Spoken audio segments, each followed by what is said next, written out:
طيب اول حاجه هو فكره ان ما هو انا لو ما عنديش اسئله فلازم اخترع اي سؤال عشان اعرف اساله، عشان هو سؤال لازم اجاوب عليه، فلا. طبعا. وارد جدا تبقى اوريدي انت مذاكر الكومباني كويس، وكل الكويستشنز الاتش ار كان شخص كويس وقتها، ويعني هي اوريدي بروفايدد يو بكل الانفورميشن اللي محتاجها خلال الانترفيو. فاني اقول ما عنديش اسئله، ده طبيعي لو انت ما عندكش اسئله، يعني حاجه لا تؤخذ عليك. ولكن تمام. عندك اي اسئله تحب تسالها، انا ببقى شايفاها اتس ان opportunity. هو بيدي لك حرفيا الجرين لايت، او بيدي لك المايك ان انت تتكلم، فوقتها تقدر تفيريفاي حاجات كتير قوي. طيب تعالى نبرين ستورم كده، احنا ممكن نبقى محتاجين نعرف ايه.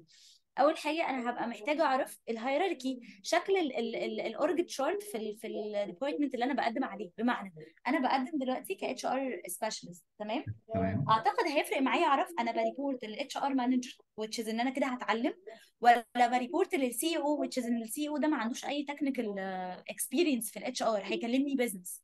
فاهمني؟ بالظبط. اه. فانا محتاجه اعرف انا هريبورت لمين. وارد ابقى مقدم على فيكنسي اصلا انا ليا سبوردنس، ليا ناس هم هيريبورتوا ليا، فانا هبقى محتاج اني لما ابقى عارف ان الفيكنسي دي هتحتاج مني شويه ليدرشيب معينه. فدي اول حاجه، هريبورت لمين ويوري لك اوفر فيو عن شكل الديبارتمنت اللي انت هتجوين فيه. محتاج اعرف قوي لان احنا طول الوقت بنعمل انترفيوز وطول الوقت بنقدم، فمحتاج تمام. اعرف هو هل هتردوا عليا خلال وقت قد ايه، عشان تبقى عارف هترجع تاني للاتش ار لو قال لك خلال within 2 weeks